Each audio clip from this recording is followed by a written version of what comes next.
Hello everyone, एक बार फिर से आपका स्वागत है हमारे इस चैनल पे। आज हम आपके लिए जो टॉपिक लेकर के आए हैं that is your importance of resources mobilisation, यानी रिसोर्सेज मोबिलाइजेशन के जो आपके इम्पॉर्टेंस है या एडवांटेजेस हैं वो क्या हैं। सो चलिए शुरू करते हैं। सबसे पहले ये जानना ज़रूरी है रिसोर्सेज मोबिलाइजेशन क्या होता है। देखिए, कई बार आपने देखा होगा कई जगह पर जो है रिसोर्सेज की आवश्यकता होती है पर उनको नहीं मिल पाती।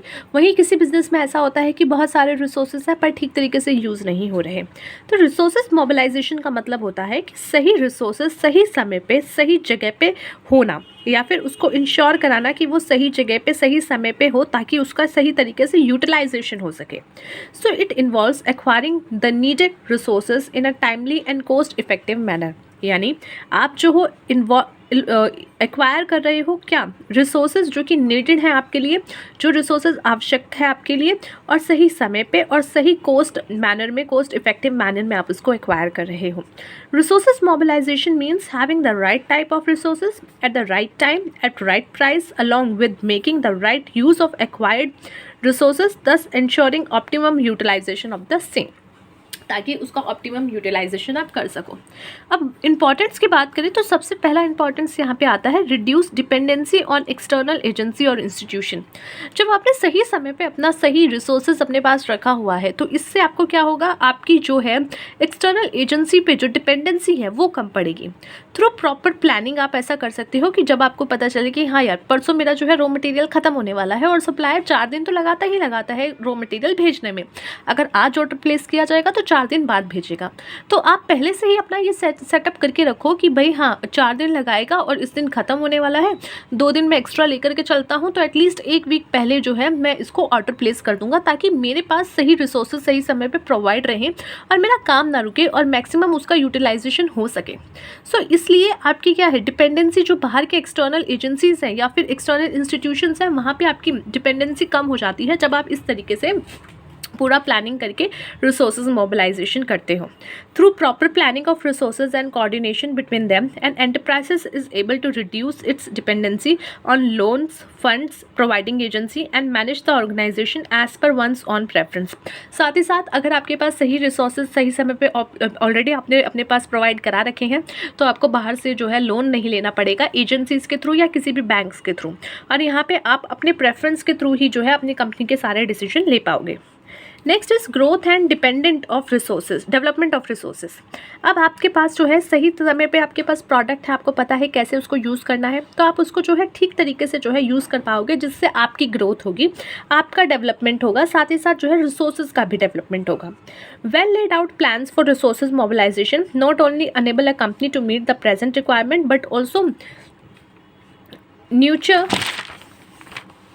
pool of resources specific are marked for meeting the diversification and expansion need for the business. Next is better relations with the stake holder.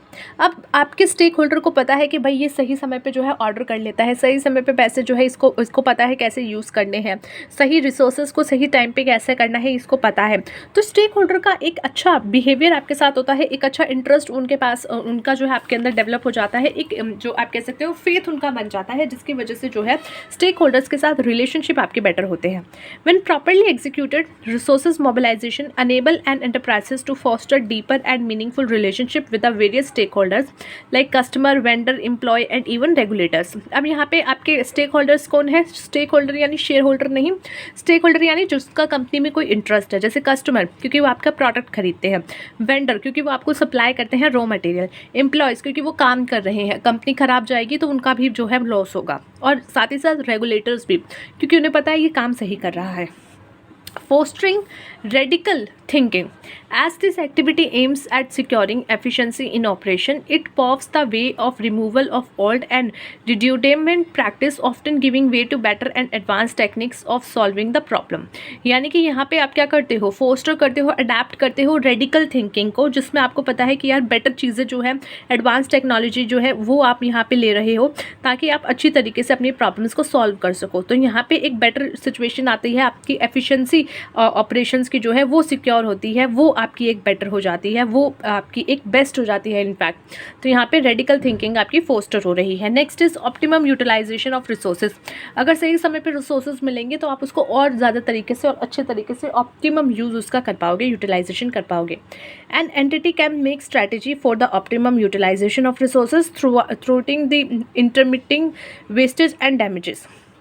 जैसे कि आपकी जो है यहाँ पे जो भी डैमेजेस हो रही हैं, वेस्टेज हो रही हैं, उसको कम किया जा सकता है, उसको जो है उस पर थोड़ा सा सही समय से जो है आप ठीक तरीके से काम कर सकते हो। जैसे आपको पता है आज रॉ मटेरियल आना है, तो आप क्या करोगे, आराम से जो आपकी स्पीड है उसी में काम करोगे। लेकिन रॉ मटेरियल लेट आया, लेट आपने रिसोर्सेज अपने पास प्रोवाइड किए, तो आपको काम जल्दी जल्दी करना पड़ेगा, जिसकी वजह से क्या होगा, कोई ना कोई लॉस आपका होगा ही होगा। सो इसीलिए यूटिलाइजेशन अच्छा होता है आपकी रिसोर्सेज का। इंश्योरिंग सस्टेनेबिलिटी, यानी कि आपको जो है सस्टेनेबिलिटी बनी रहे कि भाई सही टाइम पे आपके रॉ मटेरियल्स आ जाएंगे, पैसा भी आ जाएगा, आराम से काम करो, इतना होच पोच करने की ज़रूरी नहीं है, बिल्कुल जो है स्मूथली सब चलता रहेगा। As resources mobilisation aims at not only securing resources for the present but also for the future.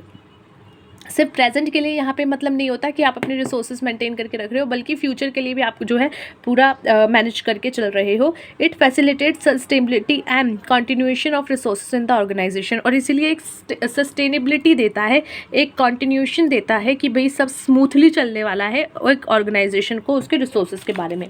Improving public image, अब जब आप अच्छे समय से सही चीज़ें सब रिसोर्सेज प्रोवाइड कर रहे हो, सब ठीक से कर रहे हो, कोई लॉस नहीं होगा, वेस्टेज कम हो रही है, तो यहाँ पे जो है पब्लिक में इमेज भी आपकी अच्छी होती है। Those firm which are able to efficiently use their resources also foster socially acceptable environment friendly practice as well as product making them earn the repute of the responsible entity working for the society. साथ ही साथ एक society में एक message भी जाता है कि आप एक अच्छे रिप्यूटेड एंटिटी हो, रिस्पॉन्सिबल एंटिटी हो, जो कि काम कर रहे हो सोसाइटी के लिए। Last but not the least is dissemination of good practices in the society. अब ये क्या करता है, एक अच्छी प्रैक्टिस जो है सोसाइटी में दिखाता है, डिस्क्रिमिनेट करता है। Companies with social outlook are able to create brand by making impact among society through their practice policy as well as product and services. जो एक कंपनी होती है वो क्या करती है, सोशल आउटलुक्स जो है वो बना पाती है, एबल होती है वो क्रिएट, जो ब्रांड होता है उनकी कंपनी का ब्रांड बनाने के लिए जो है एक तरीके से अपॉर्चुनिटी आपको मिल जाती है, एक अच्छा इम्पैक्ट सोसाइटी में लाने का एक अपॉर्चुनिटी मिल जाता है। क्यों? क्योंकि आप जो है प्रैक्टिस कर रहे हो अच्छी पॉलिसीज़ का अपने प्रोडक्ट एंड सर्विसेज को लेकर के। सो ये था गाइस आज का हमारा टॉपिक। मिलते हैं नेक्स्ट वीडियो में अगले टॉपिक के साथ, तब तक के लिए take care of yourself and take care of your health.